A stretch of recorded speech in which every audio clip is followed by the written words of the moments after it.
Welcome to the Leading Second podcast, a space to help church leaders thrive in the second chair. The Leading Second podcast releases every Thursday morning, so hit subscribe and share this episode with your team. Let's jump into another episode for all of us who lead from the middle.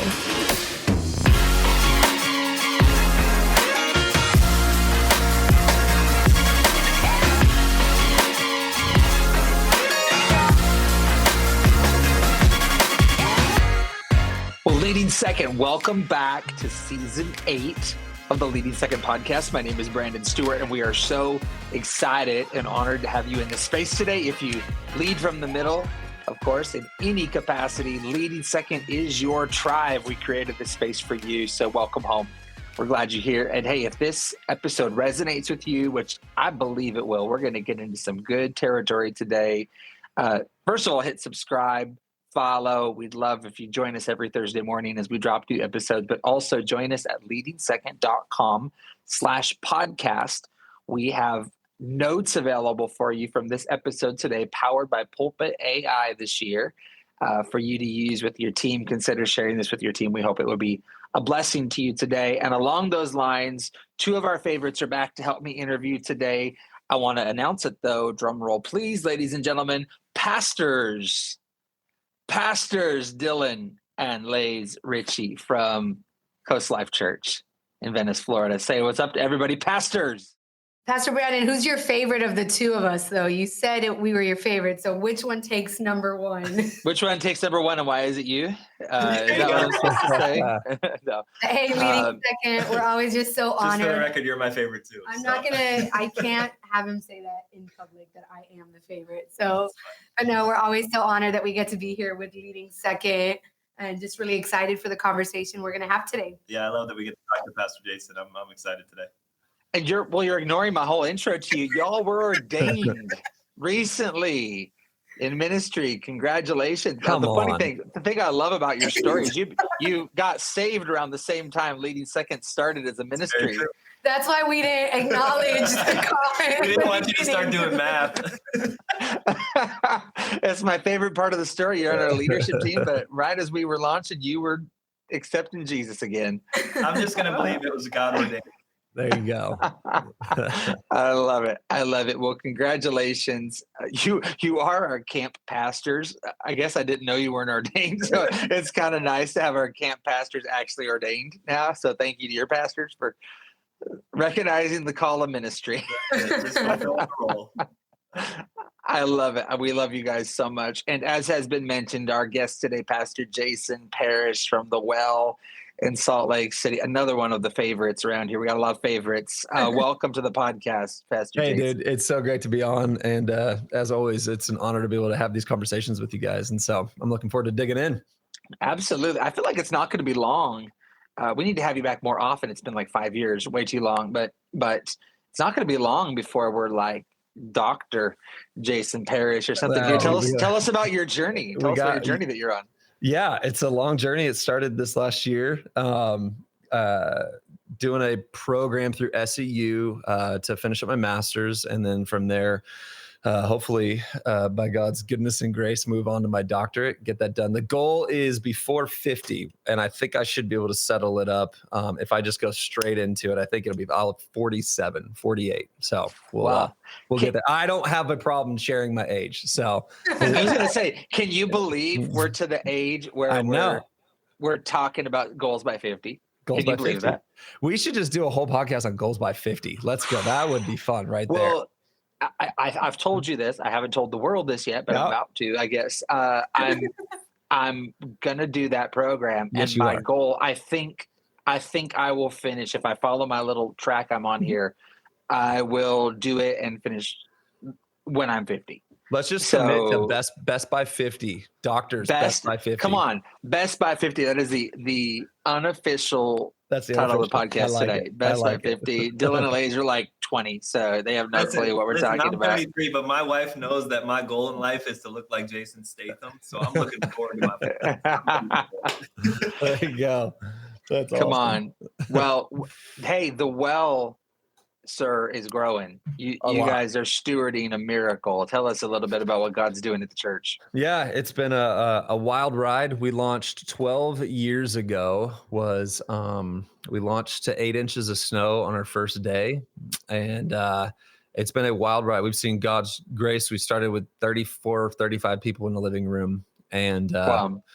we're getting ready to open August the 10th, a brand new auditorium, brand new building that is going to help us continue to serve the people that we are reaching. And yeah, we've just seen, by God's grace, just some really explosive growth over the past little while. And so it's been a beautiful, beautiful journey. That's awesome. We love you guys. And you're in unique territory in the U.S., some of the most beautiful territory, mind you, Yep. in the U.S., but unique territory. And it's just a miracle to see what God is unfolding there at the well. So we stand with y'all. Thanks, guys. We love you dearly. It's kind of like the Olympics. You were one of the previous sites of Leading Second Camp. It's like the torch gets passed every year to a different city. I think that's the camp that lives in infamy, isn't it? It does, because we had 2 feet of snow the day of, not the day before, the day of the event. Yeah, that is the wildest snow. It's still, to date, it is the wildest snowstorm I've ever seen in 12 years of living here. I've never seen it. And I think I told you before we were getting ready to host that here. I was like, don't worry, it's fine. At most, we get, 8 inches. It snowed in the valley that day, I think 20 inches in like hours. It was crazy. Well, I knew we were in trouble. Camp started on Wednesday. I knew we were in trouble on Monday morning. I was still at home in Seattle when we got the weather alert. Yep. And I was like, you just have got to be kidding me. And I called you. And I'm expecting the Utahan, is that what you call them? Utahites, Utahns? I don't know. Utahns, I don't know. I was expecting the Utahns to like, it's no big deal. We get this all the time. And you guys were like, bro, this could be serious. This could be serious. And I thought, it's like the rule on the airplane is you don't panic unless the flight attendants are panicking. Like that's the whole rule. Like, don't worry about it unless they worry about it. Yep. And so then when you worried about it, I was like, yeah, I need to be worried about it. Yeah.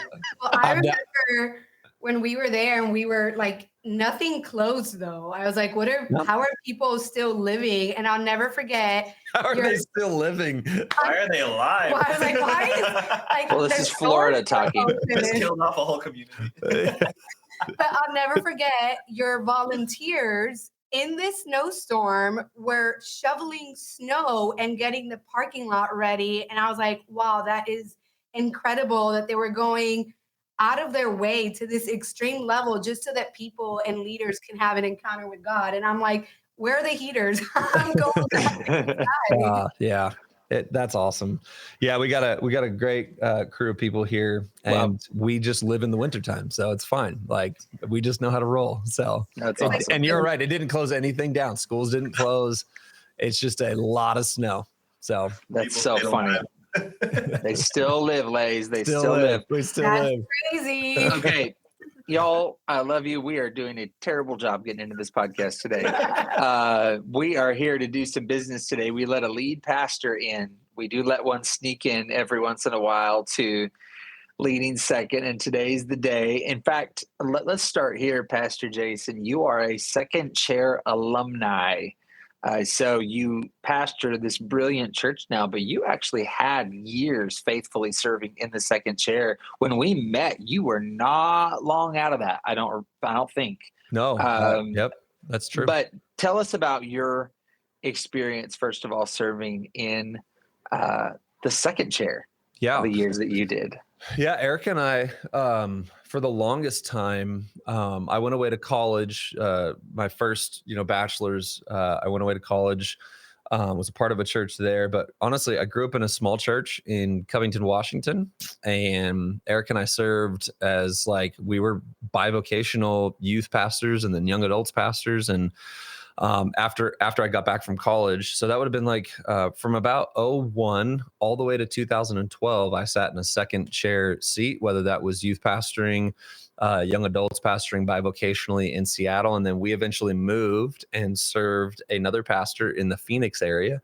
for almost close to 7 years before we actually launched our church. And there we did honestly everything from kids to youth to young adults to campus pastoring, went through mergers, went through, multiple campuses, did all of it. And so until we finally planted in 2012. So I am very familiar with the second seat and the both the beauty and the challenges that come with it.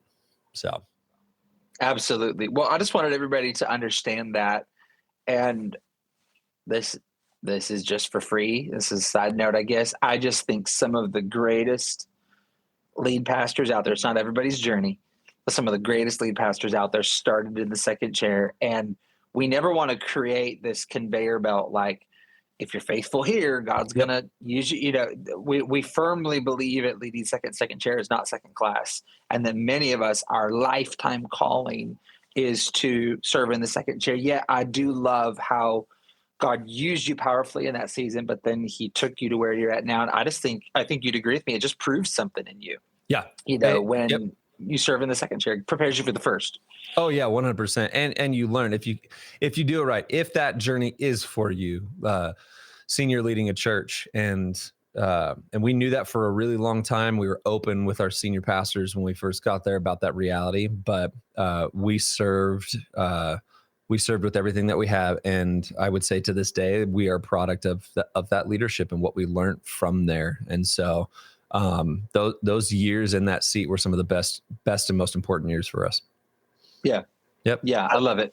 Pastor Jason, on that subject, because I know we want to talk first chair, second chair relationship, but before we get to that, I'd love for you to just teach us for a moment, us second chair leaders, like what's the greatest lesson you learned while you were sitting in the second chair? What is something you would tell us as people who are sitting in the second chair that would help us thrive in the seat we're in? Yeah, I mean, I think that honestly, like it's a great question. It probably leads us into the bulk of what we were kind of thinking about talking about today. Is that one of the things that I learned when I was in the second chair is as much as I thought I did, I do not know everything that the first chair leader does know. And that wasn't intellect. That wasn't, it didn't have to do with even experience necessarily all the time. There's certain things that the second chair leader or the first chair leader is dealing with, is seeing, is experiencing, and knows that a second chair leader doesn't know. And one of the things that I quickly realized in that time, there are some things that the first chair leader is protecting me from because he's a good leader. And I don't think that gets talked about very often, is that sometimes what we can perceive when we're sitting in the second chair is like a withholding of information. It's actually a withholding of something that the first chair leader is saying that could be detrimental, that could hurt you, or it could hang you up in a way that I don't want you to be hung up because I just want you to run and let me take the shots or let me take the hits or let me see the thing that needs to be dealt with that could potentially be frustrating, dangerous, et cetera, et cetera. You add the qualifiers in. Yeah. Well, let's kind of build the conversation here for a minute. So what we're going to talk about today, we're doing the intro 13 minutes in here, but we're talking about carrying the weight of ministry for your pastor. And let's just start here, Pastor Jason. I think you'd agree with this. I have had, it's got to be hundreds of these conversations now with lead pastors at coffee shops and restaurants, at their churches. And I often will ask lead pastors, what does it feel like to be a pastor? And the unquestionable number one response is always, it feels like weight. It feels like weight. Would you agree with that assessment now that you have years under your belt in the first chair? What does that feel like to you? 100%. I think it's something that I didn't realize. And if I can be super transparent and honest, that I often took for granted. We say, so I'm a parent. I've got a 15-year-old, a 13-year-old, and a 7-year-old. And I swore to myself that when I became a parent, I would never say what my parents said. I was like, I won't do it. I refuse to do it. And thinking, just even a couple of years in, I'm like, here I am saying what my parents said. And the crazy thing about that is I said the same thing when it came to my pastorate as the lead pastor. I was like, I won't say it that way. I won't do it that way. Like, you've got the things that run through your head. And sure enough, a couple of years into it, I went, oh, that's why he said what he said. That's why he did what he did. Because not even because the situation is different. The situations are different, but the weight is something that I didn't know. And it's the weight, not even circumstance all the time. It is the weight that causes you to say things, do things, perceive things, make maneuvers. And I just did not realize what the weight of this position held. And honestly, that was the biggest learning curve that I had to go through in the first couple of years, was a weight assessment of what comes with the first chair. That's great, Pastor Jason. Now, with that, in leadership, there is always a weight. Even for us as second chair leaders, we carry a weight. How is the weight different from other seats? So how is the weight of a lead pastor? Because as second chair leaders, I think we have found ourselves in that same situation where we're trying to understand, but really we won't understand the weight that our pastor's carrying because we're not the lead pastor. So how is the weight different in different seats? Yeah. So I want to take us to a framework that I think has helped me understand this. And so right now, my 15-year-old is learning how to drive. And it's a scary day. Back to what we were talking about, Brandon, at the beginning. It's like, golly, now I feel just older. I'm teaching a 15-year-old how to drive, soon to be 16. He's he's not little man anymore. He's becoming, right? And so I've been driving for a really long time.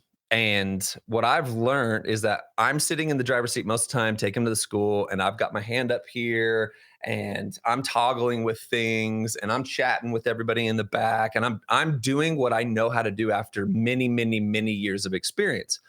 And so what happens sometimes unintentionally is that my boy, his name's Justice, he'll sit in the passenger seat and he'll come to conclusions about what it's like to drive based upon the ease of which I'm handling it.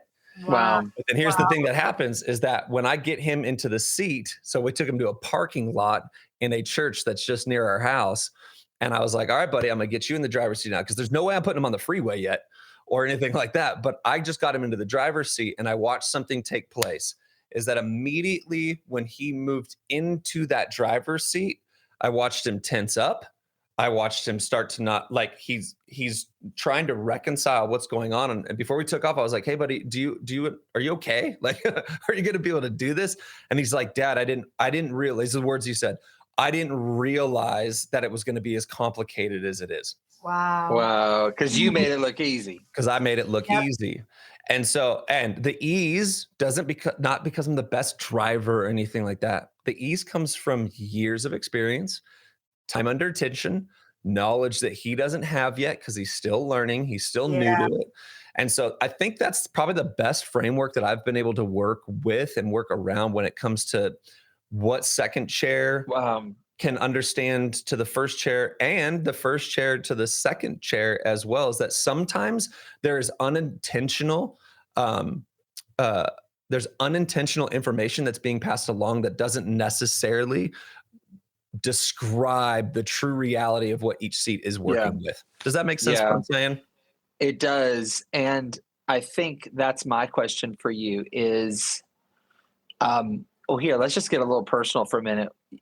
Your team, wonderful team, great people, but they just don't know the weight. I don't think you ever know the weight until you're there. Where has your team unintentionally not understood? And then maybe where are some moments where they've gotten it right? Could you just kind of take us into how that's felt for you and your team?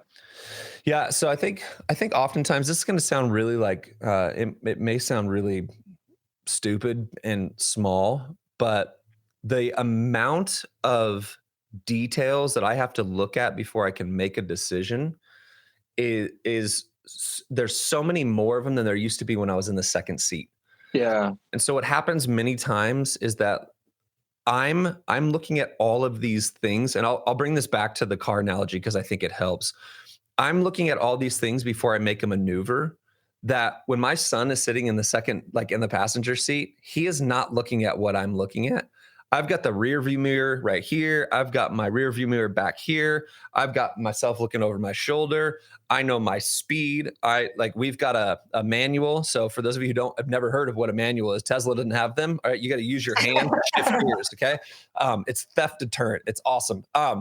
But I've got my hand on the I've got, clutch down here. I've got my hand on the stick shift. So I've got all of these things going on before I switch lanes, right?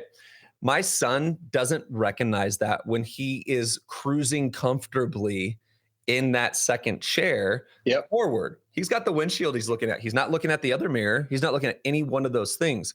So I think sometimes what can happen is that there's a tension or maybe even a frustration that can take place between first chair and second chair, because second chair sees what they see out the window.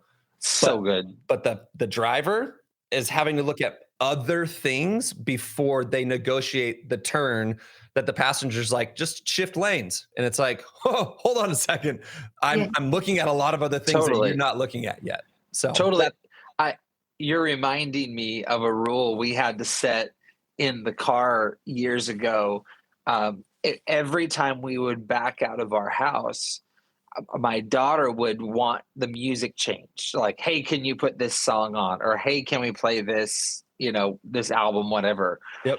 What she didn't realize was that the part getting out of the neighborhood and then the first turn onto the busy street was probably among the more difficult of anything that would happen in the whole drive to school, right? That for us, the first turn onto the busy street took the most concentration of probably any turn.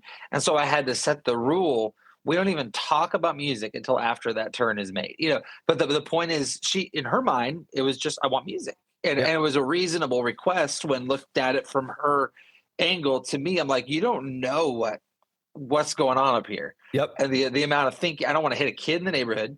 Yep. Right. I don't want to hit a car on the busy street. We'll get to the soundtrack in just a minute. Right. 100%. And I think, so go, to your question, like, where have we gotten, where have our leaders gotten that right? Where's there, been difficulty in that? I'll take you into a real space right now. It just made me think of this. We're getting ready to open this building in August. And I've got a text thread happening with, between me and Erica, one of our second chair leaders. And many of you would know him. His name is Seth. He's our executive pastor. And Seth and Kaiso do some leading second stuff as well. And we're having this debate over carpet in the auditorium. And it's hilarious because Seth will offer, and I'm not throwing underneath the bus, he'll offer, like, he's like, just pick, like, just carpet or cement. Like, what do you want to do? And for me, and he knows this, so he's very gracious about it, but Erica and I are like working through all, like, we're looking at the cost evaluation of it, and he is as well, but we're looking at the cost of it. And even down to the most granular of levels, which is how's the room going to feel when it has cement or carpet, and how will that allow somebody to receive everything that's going to take place in that auditorium? So where one person can go, man, they're being really kind of finicky about things and like overbearing. It's actually, no, I'm caring about how somebody could receive what takes place in this room.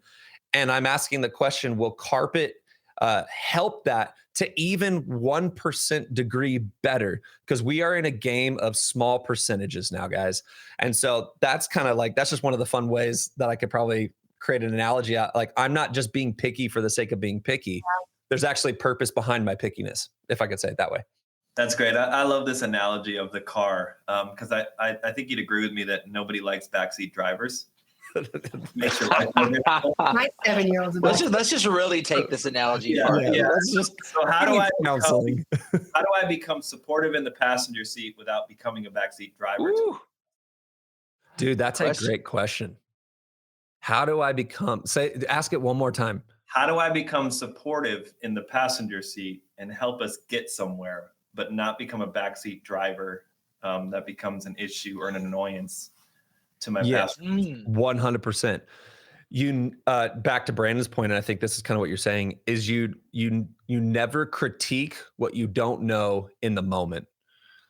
And so I think that's what, like, we've got a saying around here at the Well is like, we don't critique it on Sunday. I don't want to hear. I don't want to hear anything on Sundays. Like, and other leaders may flow a different way. For me, we just made a series of maneuvers on Sunday that came from real-time decisions, and most of them are fast. They're not planned. They had to be changed. Like, all these things were. And here's the thing: most of the things that dictate quick changes are all external in nature. So you don't have time to plan. You don't have time to process it. You don't have time to talk about it. You just got to shift. You got to move. You got to do it. And if somebody's like from the back shouting, critiquing way when they don't see everything, it actually becomes more dangerous because you're then requiring the attention that's necessary to be applied to the maneuver we're getting ready to make. So probably the best way to do it is like save the analysis for when we're parked in the driveway. Like, and then lead in with like, hey, can you help me understand why that decision was made? I want to understand the way you're thinking. Can you help me see what I obviously didn't see, or where everything inside of me wanted to shout from the back seat? And it's like, oh yeah, there was a semi truck 2 cars away that was speeding up behind you and you didn't see it when you were looking forward. So I made a maneuver preemptively to shift lanes because I didn't trust that driver because it was windy and I saw his back swaying. Right. Yeah. Right. You know, most second chair leaders weren't in place when the church was founded. There's a few, but most weren't there. Most are not founders day one. Most second chair leaders came along the way, so to speak. And so one of the challenges is I think we don't always see the value. It's because we weren't there. I mean, I think of Leading Second, this little vineyard that we started, so many have come along now. I mean, I just had a conversation yesterday, someone wanting to get involved in our team. And it's like, I think it's great. But 8 years ago, when God was speaking and we leveraged everything we had to launch this, it's like you weren't there then. And it's not that everybody needs to be there, but I think one thing you have to be aware of, especially if you're stewarding a founder's faith, if you're stewarding a church plant, yours is a church plant, obviously it's just grown and matured, is that you don't always understand the value of what's there. Would you talk to us about that for a minute and what your perspective would be on that? Yeah, I think the tension that happens with founders and then those who come in later to help steward, and both are necessary, especially as God continues to move and grow things. I'll never have anybody who understands what I understand from my perspective at the beginning, except for the very few that are there, right? So everybody comes in, anybody coming in after that fact is all coming in different iterations of the organizational midstream. Yeah. So I'm going to try to make this make sense. This is just where my head and my heart are going on this one, Brandon, is there's a difference. I think a lot of senior pastors, the first chair, lead pastors, they carry great situational awareness. And a lot of the second chair leaders in our organizations are great at strategic awareness. And here's what I mean by that. And they often come in conflict with each other at times. Because for me, this is where I get a lot of conflict in our organization, is because I was there at the beginning and working through things through the beginning, and a lot of it is innate inside of me. I make intuitive decisions and situational decisions, where a lot of my second chair leaders, they carry a different perspective, which is a strategic perspective, because they've had more time to look at it from the outside in. Both are necessary. And this is where being able to honor both seats is so valuable and so important, and learning to trust each other with those spaces. And so sometimes I've got to go like, hey guys, I need to override your strategic analysis of this because there's something I intuitively know. There's something that I have situational awareness about. We've done this before 7 years ago and you weren't here for it. Does that make sense? So it's not overriding all the time, but it is allowing historical precedent sometimes to take priority over what is just strategically analyzed, sitting around a table with all of our second chair leaders and people who are trying to figure this out. And I've got to be able to go like, actually, 8.5 years ago, we went through this moment. Here's what we learned from it. And here's how we're going to pivot right now, because I can see where this thing's going.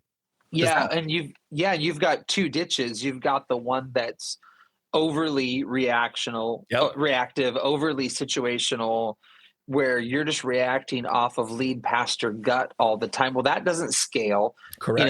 As soon as you go multi-site, it's like, I can't operate off of the lead pastor's gut when I'm at the other location and you're not there, so but then on the flip side, everything can't be a perfectly executed plan. Correct. Yep. It doesn't work. So I think there's a ditch on both sides 100%. to that, and I think you're wise in saying we just have to live in tension with them both. Yep.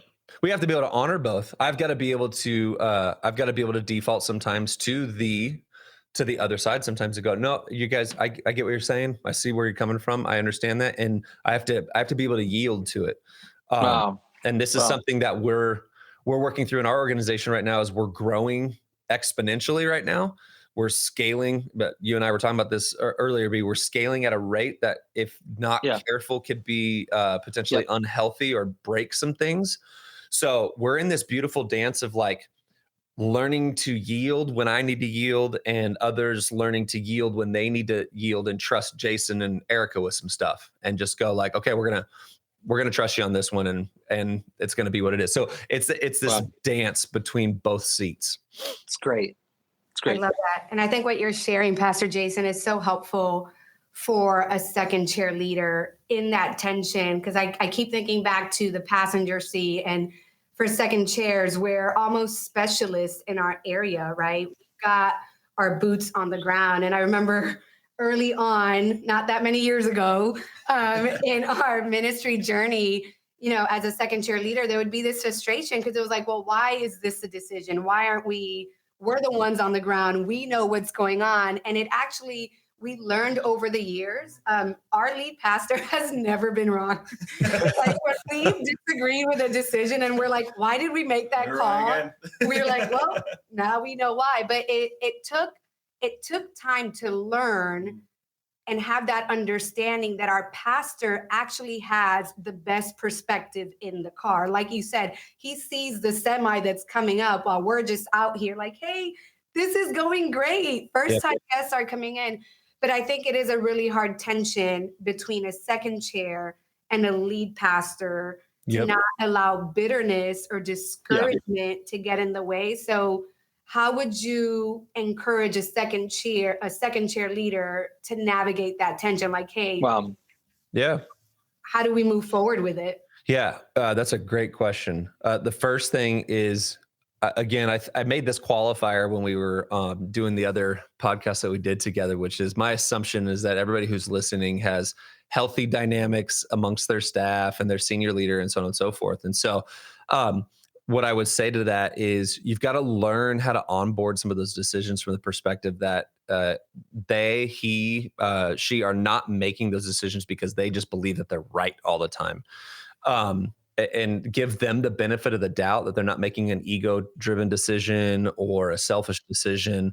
But at the end of the day, there's just something that they understand that they, that maybe they don't share, or they're not sharing in that moment, but they'll share later because they don't have time to share it with you in the realness of the situation.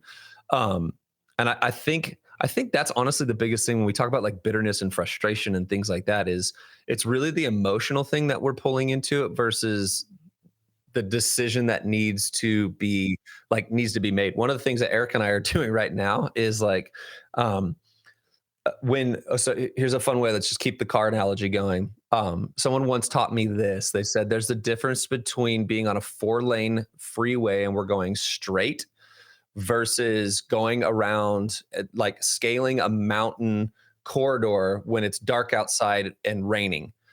And so what has to happen is that, like, when we're doing that, I'm grabbing the wheel because I know some things out of experience, and I'm gonna drive us through this right now. But when we're on a freeway, and I've got some staff we're doing this with right now, when things are just kind of cruising, I've got a little bit more space to let you make the decision that you want to make, even though in my mind I go, it's probably not going to work. And what we have is we have the margin for something to fall flat. And then come back to it because it's not going to hurt anybody. You got an open lane freeway. I'm going to let you drive a little bit because it's not going to kill everybody in the car type of deal. Does that make sense? The analogy falls short in some ways, but that's the best way I've heard it to kind of work through that axiom. Yeah. I'll start landing the plane, I guess, by asking this. We were at a Team Church One Day event last week up in Canada, and a Pastor Cheryl Coop, she and her husband David are on our Team Church lead team. Brilliant, brilliant church. I think 11 locations right now. Such, can you even imagine? And she said the simplest and most profound thing on a panel I've heard in a long time. And I forget what exactly we were talking about at that moment, but she just asked people, she said, do you love your pastors and love the church? She said, because if you love it, if you truly love your pastors and you truly love the church, she's like, it will cover up a world of differences and offenses. It's like you'll fight for it. And I guess maybe you could just speak to that. How important is it from a pastor's perspective to just have a team that loves it? I mean, at the end of the day, we talk about so many different strategies, I guess, in leading second. But what that just brought me back to was I was thinking, I love my pastors. I truly want the very, very, very best for them. Yeah. And for our church. Yep. How important is it that a team member loves the pastors and loves what the pastors love? I mean, I think it's exactly that.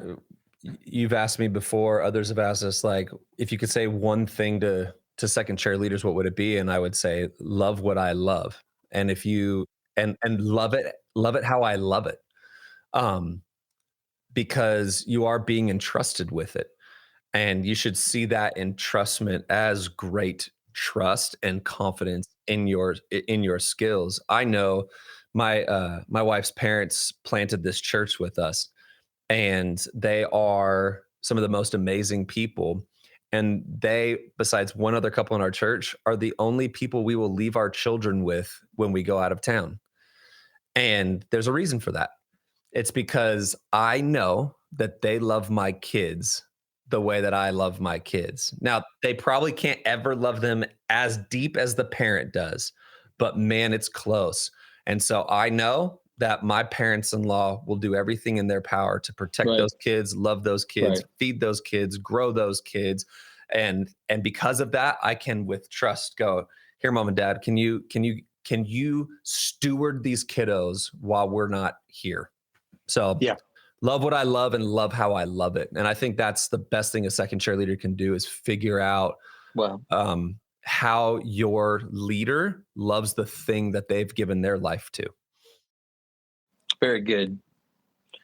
Very good. Pastor Jason, thank you for a really brilliant perspective today. Just coming straight from a lead pastor's heart. I think there's a lot of second chair leaders out there who maybe feel distant from their pastor. I would encourage you, if there is distance there, I would encourage you to commit to closing the gap. Yeah. I have always, every single time I've done that, I have always found my pastor to be an advocate for that, not an adversary in that. So I just think close the gap if it's there.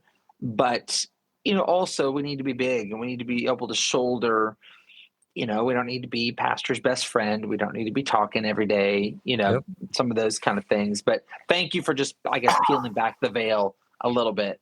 Well, thanks for having me on. I appreciate what a lead pastor thinks. I pray that conversations like this, we have more on tap for this year. I just pray they help give second chair leaders a little bit more of a perspective on what their pastor's actually saying. I'm just going to give you the final word before we hang up today. What would you say today, Pastor, just to encourage a second chair leader who might be struggling in this arena right now? Yeah, man, I think the first and foremost is you got to go to Jesus on all of our things. Let's not remove him from the equation of all of this. Is that like the psalmist said, renew in me a right spirit.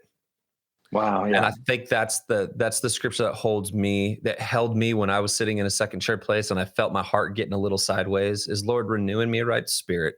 Very good. Like, give me the rightness of spirit so that I can approach every situation I find myself in with clarity, with confidence, with kindness, with goodness, and with the assumption that my leader is for me, not against me. Yeah. And that way I can support them in everything that God has called them to. Beautiful. Beautiful. Okay, I think we'll leave it there today. Thank you, Pastor Jason. Thank you, pastors Dillon and Leydanis. Let's go. Richie, I promise I won't give you bad time forever, but today's not that day. Love you guys. Hey, leading second, it is our honor to get to host this space, whether we've met or not, whether we've had a conversation or not. I pray this is kind of our way to have coffee regularly. If we can do anything for you, please reach out to us. But until next time, Leading Second, we love you. Let's run strong for the kingdom and lead in an uncommon way together. God bless you all.